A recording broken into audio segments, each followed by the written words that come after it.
السلام عليكم ورحمة الله وبركاته. الحمد لله رب العالمين والصلاة والسلام على أشرف المرسلين وعلى آله وصحبه أجمعين. أما بعد, അള്ളാഹു സുബ്ഹാനഹു വ തആല നമ്മെ എല്ലാവരെയും രക്ഷിതാസ്മാരിൽ ഉൾപ്പെടുത്തി അനുഗ്രഹിക്കട്ടെ. നമ്മളിൽ നിന്ന് പോയ പിഴവുകൾ അള്ളാഹു വിട്ടുകൊടുത്ത് മാപ്പാക്കി തരുമാറാകട്ടെ. നമ്മളിൽ നിന്ന് മൺമറഞ്ഞ നമ്മുടെ മാതാപിതാക്കൾ, ഗുരുവര്യന്മാർ, സഹോദരന്മാർ, ബന്ധുമിത്രാദികൾ, ഇഷ്ടജനങ്ങൾ, സംഘടനാ നേതാക്കൾ എല്ലാവർക്കും അള്ളാഹു ഒരു ഖബർ ജീവിതം സന്തോഷത്തിലും റാഹത്തിലും ആക്കി കൊടുക്കട്ടെ. സ്വർഗത്തിൽ നിന്നുള്ളൊരു വാതിൽ അവർ ഖബറിലേക്ക് തുറന്നു കൊടുക്കട്ടെ. ബഹുമാനപ്പെട്ട തഴവ ഉസ്താദ് നവർ അല്ലാഹു മറക്കഹു രചിച്ച അൽ മവാഹിബുൽ ജലീലിൽ നിന്നുള്ള ഭയഭക്തി എന്ന ഭാഗമാണെന്ന് പാരായണം ചെയ്യുന്നത്. തഴവ ഉസ്താദിന് അല്ലാഹു സ്വർഗത്തിൽ ഉന്നതമായ ദറജ കൊടുത്ത് അനുഗ്രഹിക്കട്ടെ. സൃഷ്ടാവിനെ നീ എപ്പോഴും ഭയക്കേണ്ടതാ, അത് മുഅ്മിനായാൽ നിശ്ചയം കാണുന്നതാ. ഭയക്കാത്ത കൽബെല്ലാം ഖറാബാണെന്ന് അബൂ സുലൈമാൻ എന്നവര് പറയുന്നു. മുഅ്മിനുകൾ എന്നതുകൊണ്ടുള്ള ഉദ്ദേശം തന്നെ സൃഷ്ടാവായ റബ്ബിനെ പേടിക്കുന്നവരാണ്, ഭയഭക്തി ഉള്ളവരെന്നാണ്. അള്ളാഹുവിനെ ജീവിതത്തിൽ പേടിക്കും. ഏത് കാര്യം ചെയ്യുമ്പോഴും അള്ളാഹുവിനെ ഓർക്കും. ഞാൻ ചെയ്യുന്നത് നല്ല കാര്യമാണോ തെറ്റാണോ, ചെയ്യാൻ പാടില്ലാത്തതാണോ ചെയ്യാവുന്നതാണോ എന്നെല്ലാം അവർ ഓർത്തുകൊണ്ട് മാത്രമേ ചെയ്യൂ. ഭയമില്ലാത്ത ഹൃദയം ഖറാബാണ്, നശിച്ചതാണ്, നാശപ്പെട്ടതാണ്.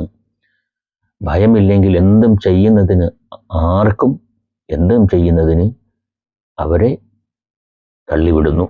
അപ്പോൾ അതിന് ഭയഭക്തി ഉള്ളവരാരോ അവരാണ് മുഅ്മിനുകൾ.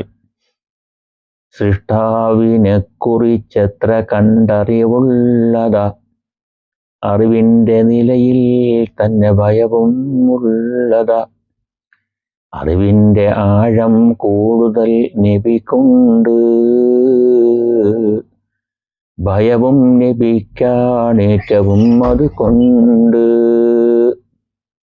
ഇന്നമാ യഖ്ശല്ലാഹു മിൻ ഇബാദിഹിൽ ഉലമാ, അള്ളാഹുവിനെ ഭയക്കുന്നവരാരാണ്? അള്ളാഹുവിൻ്റെ അടിമകളിൽ നിന്നുള്ള പണ്ഡിതന്മാരാണ്. ഇൽമിൻ്റെ, അറിവിൻ്റെ കാഠിന്യം അനുസരിച്ച്, തോതനുസരിച്ച്, കൂടുതൽ അനുസരിച്ച് കൊണ്ട് റബ്ബിനെ അവർ ഭയക്കും. അപ്പോൾ അള്ളാഹുവിനെ ഭയക്കുന്നത് കൂടുതൽ ആരാ? മിൻ ഇബാദിഹിൽ ഉലമാ, അവരുടെ അടിമകളിൽ, ഭയഭക്തി ഉള്ളവരിൽ ഏറ്റവും കൂടുതൽ പണ്ഡിതന്മാരാകുന്നു. അപ്പോൾ അറിവിൻ്റെ തോതനുസരിച്ച് അവർ അള്ളാഹുവിനെ ഭയക്കുന്നതിൽ സൂക്ഷ്മത പാലിക്കും. ഖലാഖിനെ നബിക്കെപ്പോഴും ഭയമാണ്, അത് കാരണം ഉള്ളെപ്പോഴും ചൂടാണ്.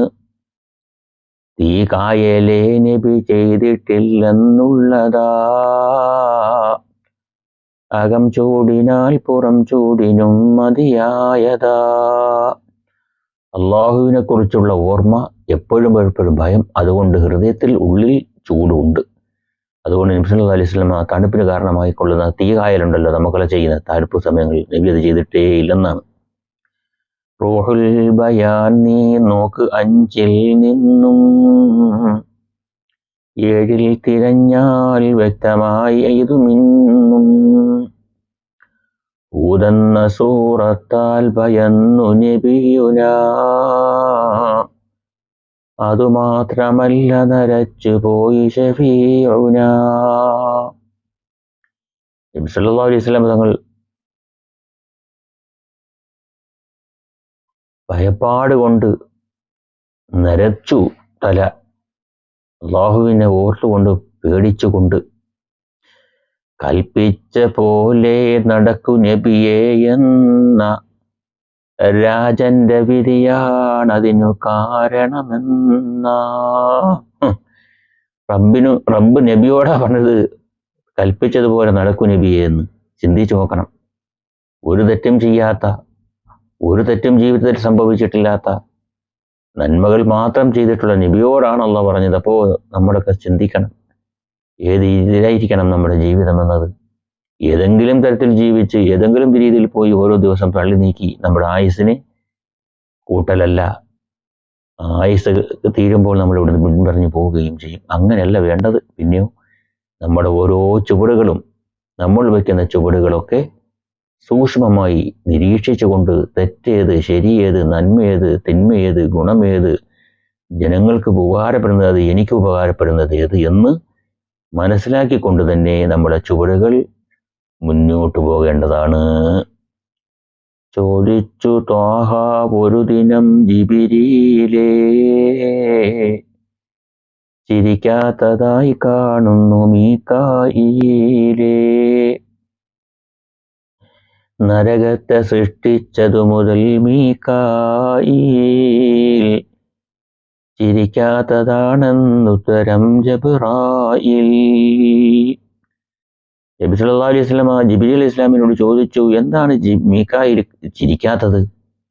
അത് ജിബ്രീൽ അലൈഹി ഇസ്ലാം പറഞ്ഞ മറുപടി, നരകത്തെ എന്ന് സൃഷ്ടിച്ചോ അന്ന് മുതൽ മീകായിൽ അലൈഹി ഇസ്ലാം ചിരിക്കാറില്ല നബിയേ എന്ന് നബി സല്ലല്ലാഹു അലൈഹി വസല്ലം തങ്ങളോട് ജിബ്രീൽ അലൈഹി ഇസ്ലാം മറുപടി കൊടുക്കുന്നു. അപ്പൊ നമ്മൾ എത്രയോ നരകത്തെക്കുറിച്ച് കേൾക്കുന്നു, സ്വർഗത്തെക്കുറിച്ച് കേൾക്കുന്നു, നരകീയ സൃഷ്ടികളെക്കുറിച്ച് കേൾക്കുന്നു, അത് മനസ്സിലാക്കുന്നു പ്രസംഗങ്ങളിലും അതുപോലെ തന്നെ മറ്റു പാഠങ്ങളിലുമൊക്കെ. എന്തേ നമ്മുടെ ഹൃദയത്തിന് ഭയഭക്തിയില്ലാത്തത്? ചിന്തിച്ചു നോക്കണം. അതുകൊണ്ട് നമ്മുടെ ജീവിതം അള്ളാഹുവിനെ ഭയക്കുന്നതാക്കുക, അള്ളാഹു കൽപ്പിച്ചതിനാക്കുക. റമദാൻ മാസമാണ്, റമദാന്റെ അവസാനത്തെ 10-ലാണ്. ഈ റമദാനിൽ ആരൊക്കെ നോമ്പ് നോറ്റു? ഈ ഒരു റമദാനിൽ എത്ര നോമ്പ് അനുഷ്ഠിച്ചു? എത്ര നിസ്കാരങ്ങൾ നിർവഹിച്ചു? എത്ര ജുമയ്ക്ക് പങ്കെടുത്തു? നിസ്കാരങ്ങൾ ആരെങ്കിലും നിർവഹിച്ചിട്ടുണ്ടോ? നോമ്പ് നോക്കിയിട്ടുണ്ടോ? ദാനധർമ്മങ്ങൾ ചെയ്തിട്ടുണ്ടോ? പള്ളിയിൽ എഴുത്തിക്കാവ് ഇരുത്തിട്ടുണ്ടോ? തറാവി നിസ്കരിച്ചിട്ടുണ്ടോ എന്ന കാര്യങ്ങൾ നമ്മൾ വിചിന്തനം നടത്തുക. അടുത്ത റമദാനിൽ നമ്മൾ ആരൊക്കെ ജീവിച്ചിരിക്കും? ആർക്കും ഉറപ്പില്ല. കഴിഞ്ഞ റമദാനിൽ ആരൊക്കെ നമ്മളോടൊപ്പം ഉണ്ടായിരുന്നു? അവരിൽ നിന്ന് നമ്മളിൽ നിന്ന് എത്രയോ പേര് പറന്നു പോയിട്ടുണ്ട്, മറഞ്ഞു പോയിട്ടുണ്ട്.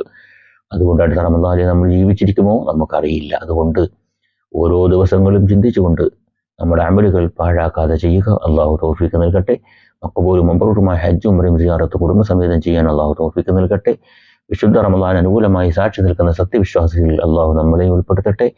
നമ്മളിൽ നിന്ന് മൺമറഞ്ഞുപോയ നമ്മുടെ മാതാപിതാക്കൾ, ഗുരുവര്യന്മാർ, സഹോദരന്മാർ, ഭാര്യ സന്താനങ്ങൾ, മക്കൾ, കുടുംബാദികൾ എല്ലാവരും ഖബർ ജീവിതം അള്ളാഹു സന്തോഷത്തിലും റാഹത്തിലുമാകട്ടെ. അവരെ നമ്മെ അവന്റെ ജന്നാത്തിൽ പ്രവേശിച്ച് അള്ളാഹു ഒരുമിച്ച് വിടട്ടെ. അസ്സലാമു അലൈക്കും വറഹ്മത്തുള്ളാഹി വബറകാതുഹു.